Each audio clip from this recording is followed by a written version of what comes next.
जिद चाहिए जीतने के लिए, क्योंकि हार के लिए तो एक डर ही काफी है। नमस्कार दोस्तों, द बुक्स ट्रेजर में आप सभी का फिर से स्वागत है। आज हम बात करने जा रहे हैं ऑथर इयान रॉबर्टसन की famous book the winner effect की। ये किताब हमें बताती है कि क्यों सक्सेसफुल लोग और भी ज्यादा आगे बढ़ते जाते हैं और क्यों कुछ लोग सिर्फ स्ट्रगल ही करते रह जाते हैं। इस किताब के ऑथर कहते हैं कि किसी भी तरह के कंपटीशन या बिजनेस में जब हम अपने पिछले टास्क में जीत का अनुभव करते हैं, तब फ्यूचर में हमारे जीतने की संभावना और भी अधिक बढ़ जाती है। ऑथर कहते हैं कि जब हम बार बार जीत का अनुभव करते हैं तो हमारे शरीर में टेस्टोस्टेरोन और डोपामिन हार्मोन का लेवल बढ़ जाता है और इसी के कारण हम मोटिवेशन और एग्रेशन फील करते हैं, जिससे हम अपने काम को लेकर और भी ज्यादा फोकस्ड हो जाते हैं। इससे न केवल हमारा सेल्फ कॉन्फिडेंस बढ़ता है, बल्कि हमारी बॉडी लैंग्वेज भी बदल जाती है, जिससे आपके किसी भी टास्क को पूरा करने या कंपटीशन को जीतने के चांसेस कई गुना तक बढ़ जाते हैं और अगली बार आप फिर एक विनर बनते हैं। और ये साइकिल ठीक इसी तरह बार बार चलती रहती है। ऑथर कहते हैं कि विनर इफेक्ट की ये साइकिल हर जगह है। एक स्टूडेंट जो खुद को इंटेलिजेंट महसूस करता है, वो उन किताबों को पढ़ने के लिए ज्यादा एक्साइटेड होता है जिसे नॉर्मल स्टूडेंट नहीं पढ़ना चाहते, क्योंकि वो खुद को एक विनर समझता है और इसी से वो स्टूडेंट हमेशा आगे रहता है और एक विनर बना रहता है। उसकी हर एक सफलता उसे और भी अधिक अच्छा करने की प्रेरणा देती है। ऑथर कहते हैं कि जो भी लोग इस विनर इफेक्ट की साइकिल में बने रहते हैं, उनका डोपामिन और टेस्टोस्टेरोन हार्मोन का लेवल बढ़ता रहता है और वो लगातार फोकस्ड और मोटिवेटेड रहते हैं। ऑथर कहते हैं कि एक स्टडी के अनुसार फुटबॉल की टीम एक के बाद एक मैचेस जीतती है तो केवल टीम का मनोबल नहीं बढ़ता, बल्कि मैच देख रहे फैंस का कॉन्फिडेंस लेवल और टेस्टोस्टेरोन लेवल भी बढ़ता है। इसका सीधा सा मतलब ये है कि अगर आपको भी विनर इफेक्ट की साइकिल में बने रहना है तो खुद को जीत के माहौल में रखना होगा। सिर्फ अपनी जीत में नहीं, बल्कि दूसरों की जीत से भी प्रेरणा लेनी होगी।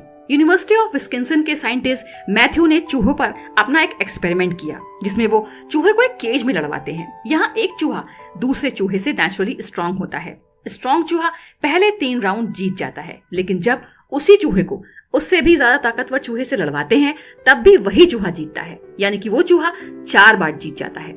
जब मैथ्यू ने विनर माउस के बॉडी में हार्मोनल चेंज की स्टडी की, तब उन्होंने ये पाया कि उस चूहे की बॉडी में डोपामिन नाम का एक न्यूरोट्रांसमीटर है, जिसके कारण उसकी बॉडी में ज्यादा टेस्टोस्टेरोन प्रोड्यूस हो रहा है, जिससे वो अपने आप को और भी ज्यादा स्ट्रॉन्ग महसूस कर रहा है, फिर चाहे उसके सामने वाला चूहा उससे अधिक स्ट्रॉन्ग ही क्यों ना हो। ठीक इसी तरह हम इंसान भी फील करते हैं। जब हम जीतते हैं तो हम खुशी महसूस करते हैं और हमारी बॉडी हमें एक रिवॉर्ड देती है, जिसका नाम है डोपामिन, जो कि एक फील हैप्पी हार्मोन है और इससे ही एक विनर इफेक्ट क्रिएट होता है। ऑथर कहते हैं कि जिस तरह विनर इफेक्ट काम करता है, ठीक इसी तरह लूजर इफेक्ट भी काम करता है। जो लोग छोटी छोटी असफलताओं में हारा हुआ महसूस करते हैं, वो लोग लगातार अपना आत्मविश्वास गिराते रहते हैं और जिस कारण लाइफ में आगे बढ़ने के लिए उनके पास ना तो मोटिवेशन होता है और ना ही फोकस और ना ही डेडिकेशन। उनके मन में हमेशा एक डाउट बना रहता है और इसीलिए वो हर बार और अधिक हारा हुआ महसूस करते हैं और उन्हें ये महसूस होता है कि वो अपने जीवन में कहीं भी नहीं जा रहे हैं और ऐसे लोग विनर इफेक्ट की साइकिल में नीचे ही रह जाते हैं। ऐसा हमारे साथ 2 वजहों से होता है। पहले ये कि हम पॉजिटिव चीजों से ज्यादा नेगेटिव कमेंट्स और हालातों पर जल्दी विश्वास कर लेते हैं और दूसरी बात यह है कि हम कंपैरिजन की दुनिया में जीते हैं। हम दिन रात सिर्फ खुद को दूसरों से कंपेयर करने में लगा देते हैं, चाहे हमें दूसरों की हालातों और स्ट्रगल के बारे में सब कुछ पता ना हो, फिर भी हम कंपैरिजन करना नहीं छोड़ते। इससे हमारा ध्यान सेल्फ डेवलपमेंट पे नहीं, बल्कि कंपैरिजन पर ही रहता है और हम खुद को दूसरों के सामने काफी कम करके आते हैं। इससे हम खुद की प्रोग्रेस तक नहीं देख पाते, जिससे हम गुस्से, चिड़चिड़ेपन और डिप्रेशन तक का शिकार हो जाते हैं। एक एग्जाम्पल देते हुए ऑथर कहते हैं कि कूपर्ड स्नेक दुनिया के सबसे जहरीले सांपों में से एक माने जाते हैं।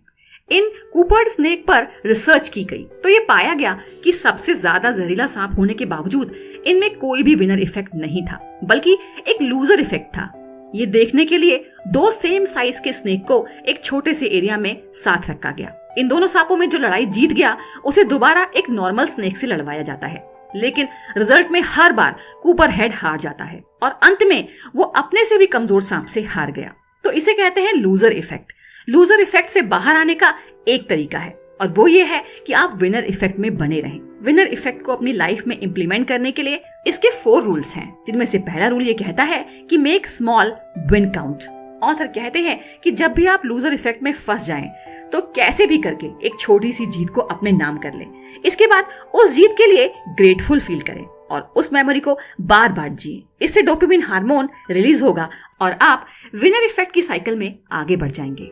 रूल नंबर 2 कहता है, do activities that release dopamine. अपनी हॉबीज को डेवलप करें, एक्सरसाइज करें, मेडिटेशन करें या कुछ भी ऐसी एक्टिविटी करें जिससे आप रिलैक्स फील करें। इससे हमारा ब्रेन खुशी को महसूस करता है और वो और भी ज्यादा डोपामिन हार्मोन रिलीज करता है। Rule number 3, learn from mistakes.